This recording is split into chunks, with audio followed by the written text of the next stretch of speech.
Esse é o segundo vídeo que estou fazendo sobre o livro Mentiram para mim sobre o desarmamento, do Flávio Quintela, do Benê Barbosa.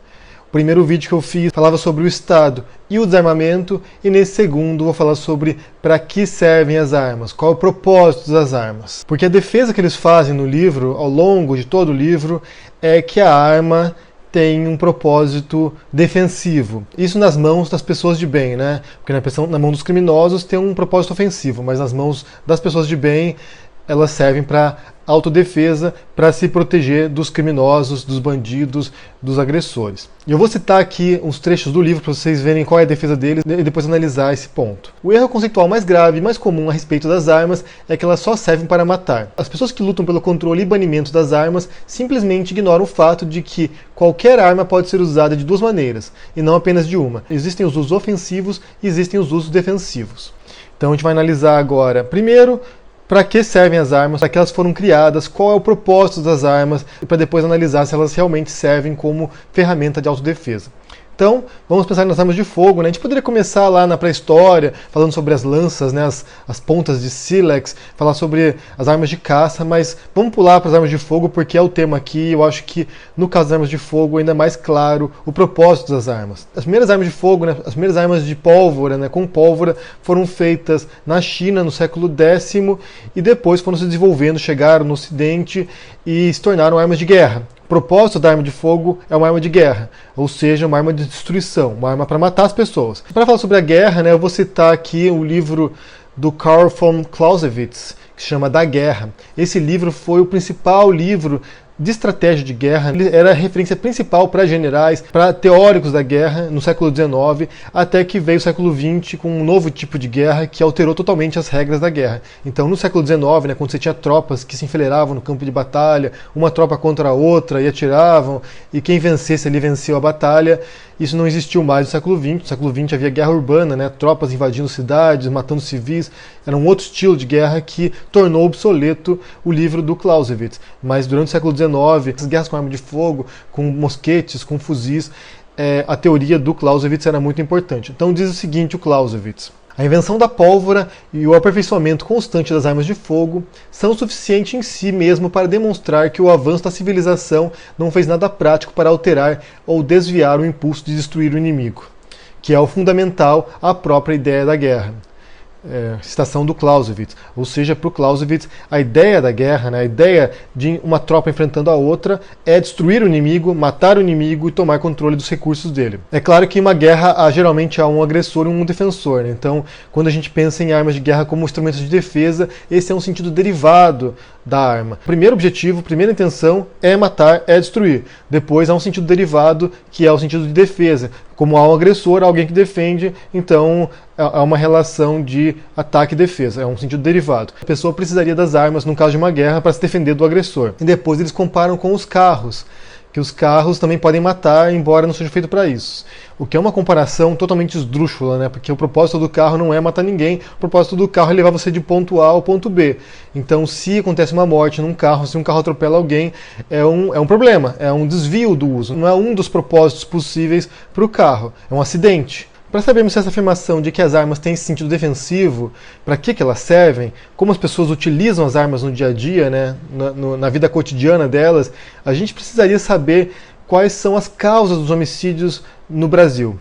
Por que as pessoas se matam? Faz sentido pensar em armas como autodefesa, como uma ferramenta de defesa? Então a gente tem um estudo aqui que se chama Conte até 10, que foi realizado pelo Conselho Nacional do Ministério Público, no qual ele relata, né, quais são as causas de homicídios, conhecidos pelo menos, as causas conhecidas de homicídios em vários estados. Então a gente vai analisar aqui quais são os motivos principais e quantos desses homicídios acontecem no Brasil, né, nos estados brasileiros, são por criminalidade, são por violência urbana, ou são por motivos fúteis ou por impulso. A definição do conselho do que é impulso ou motivo fútil. Então vamos aqui, olha, eles dizem o seguinte: por causa de briga familiar, ciúme, conflito agrário, conflito entre vizinhos, conflito no trânsito, discussão no trânsito, desavença, desentendimentos, discussão entre vizinhos, embriaguez, alcoolismo, álcool, bebedeira, homofobia, intolerância religiosa, motivo fútil, ódio passional, pessoal, racismo, rixa, sentimento, vias de fato, consequência de vias de fato, vingança, vingança pessoal e violência doméstica ou familiar, Maria da Penha. Essa listagem aqui são o que eles chamam de homicídio por impulso ou por motivo fútil. Então vamos conferir esse estudo e ver quais são as causas das mortes no Brasil. No estado de São Paulo, por exemplo, em 2012, que são os anos desses estudos, 2011, 2012, 83% dos homicídios com causas conhecidas foram por impulso ou por motivo fútil. 83% das mortes. Ou seja, pessoas de bem, vamos botar entre aspas, porque vocês já viram que eu não gosto desse termo, pessoas de bem, armadas ou não, que mataram alguém. Uma pessoa ou várias pessoas, parentes, vizinhos, desconhecidos no trânsito, pessoas que por alguma razão, por impulso, por raiva, por vingança, por alguma razão foi lá e matou alguém. Armadas ou não, a gente não tem estatísticas de quantas pessoas estavam armadas de fato, mas sabemos que as pessoas por impulso foram lá e mataram alguém. E esses dados aqui tem para outros estados também, Pernambuco, por exemplo, quase 47% dos homicídios foram por impulso ou por motivo fútil. Campo Grande, em Mato Grosso do Sul, 85%. Santa Catarina, 74%. Amapá, 64%, Pará, 94%, Rio Grande do Sul, 43%, Cuiabá e Várzea Grande, no Mato Grosso, 53%, Goiás, 53% e Acre, 100%. Gente, 100% dos homicídios no Acre, 100% dos homicídios foram por motivos fúteis ou por impulso. 100%, gente, 100%. Todos os homicídios no Acre em 2012 foram porque a pessoa estava com raiva da outra, ou porque queria se vingar de alguém, ou por qualquer outra razão banal, foi lá e matou alguém. E depois você tem também nessas estatísticas homicídios envolvendo criminalidade, tráfico de drogas, guerra entre gangues, guerra entre criminosos, que são estados, são cidades com problemas conhecidos de segurança pública, Não é novidade para ninguém. No Rio de Janeiro, nos casos de motivos fúteis ou por impulso, são 26% apenas.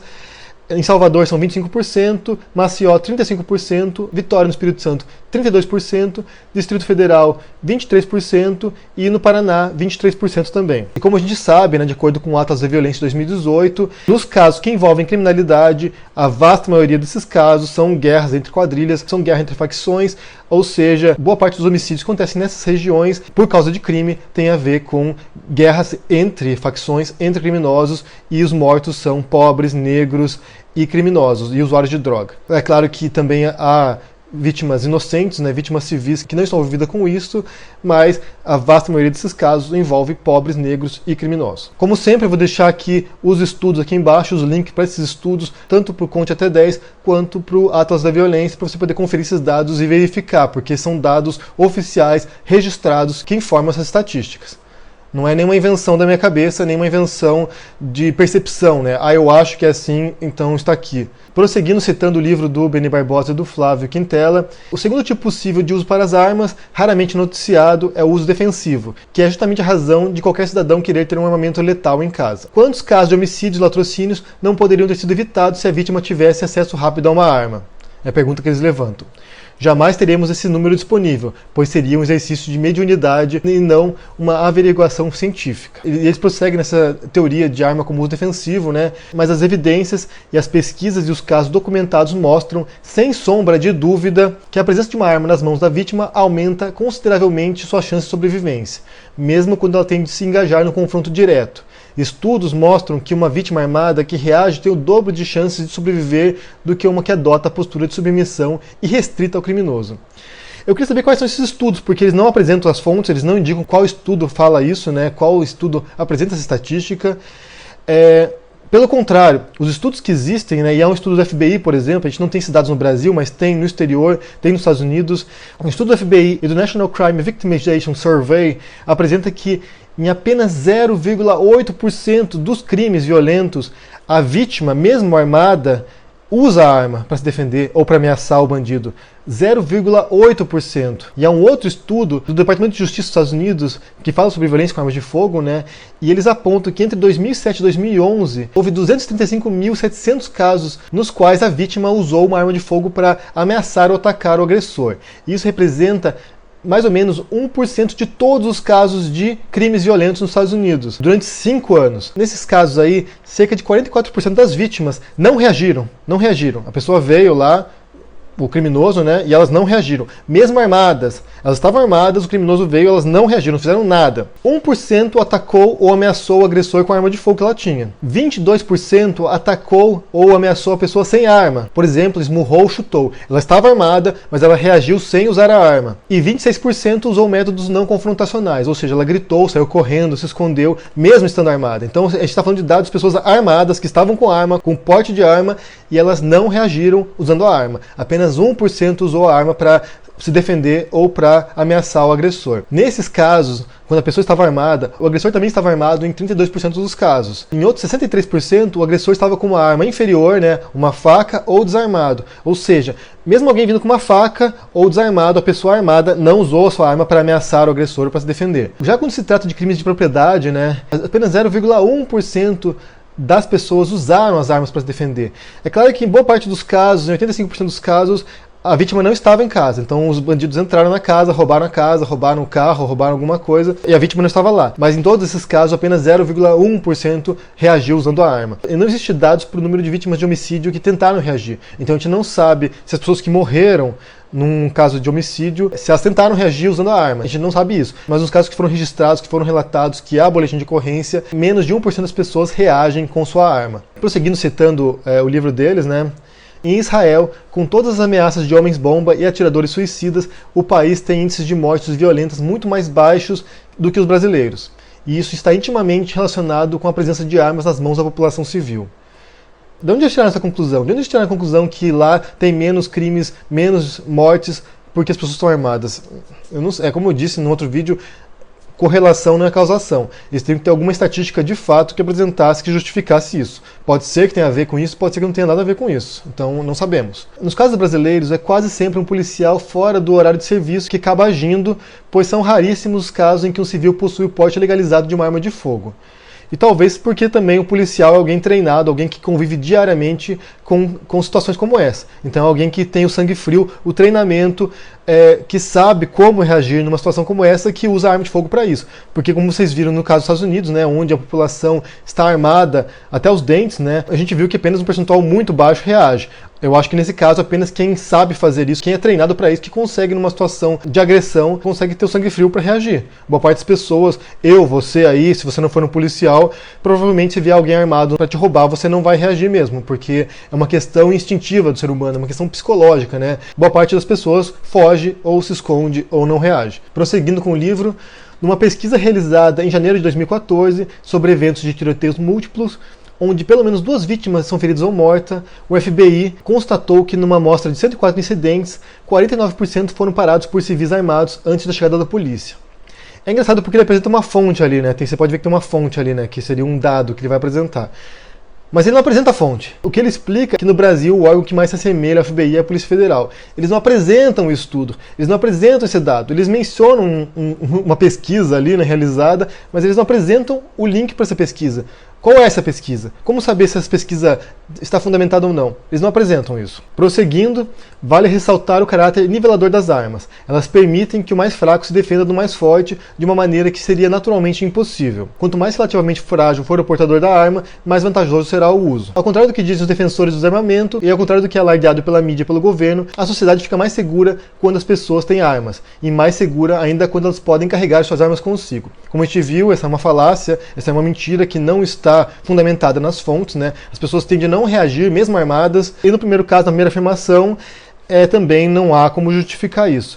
Como disse, correlação na causação. Há países armados que são seguros, há países armados que não são seguros, há países desarmados que são seguros e há países desarmados que são inseguros. Então não há como defender que quanto mais armas há na mão das pessoas, mais seguro o país é. Porque se essa fosse a lógica, os Estados Unidos seria o país mais seguro do mundo, porque é o país com o maior índice de armas per capita, são 120 armas para cada 100 habitantes, ou seja, há mais armas nas mãos das pessoas do que habitantes, e mesmo assim é um país bastante violento, onde há bastante crime. Em 2016, houve 1,2 milhão de crimes violentos e 7,9 milhões de crimes contra a propriedade. Se fosse nessa lógica de quanto mais armas nas mãos das pessoas, não haveria crime nos Estados Unidos. Seria o país mais seguro do mundo. Dentre os países desenvolvidos, os Estados Unidos é o país onde há mais homicídios.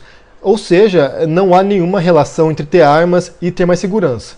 E também nenhuma relação entre ter uma arma com você e você usar essa arma para se defender. Não há nenhuma relação, os estudos não indicam isso, então essas afirmações são completamente falaciosas. No próximo vídeo a gente vai falar sobre o cidadão e o desarmamento, como o desarmamento afeta as pessoas. E eu quero saber o que vocês pensam sobre esse assunto, se vocês leram algum estudo sobre isso, se vocês têm alguma informação adicional sobre esse ponto aí, se vocês discordam, concordam, quais fontes você possui para discordar também. Deixa no comentário aqui embaixo, deixa o joinha, assina o canal e a gente se vê por aí. Abraço, até mais. Tchau!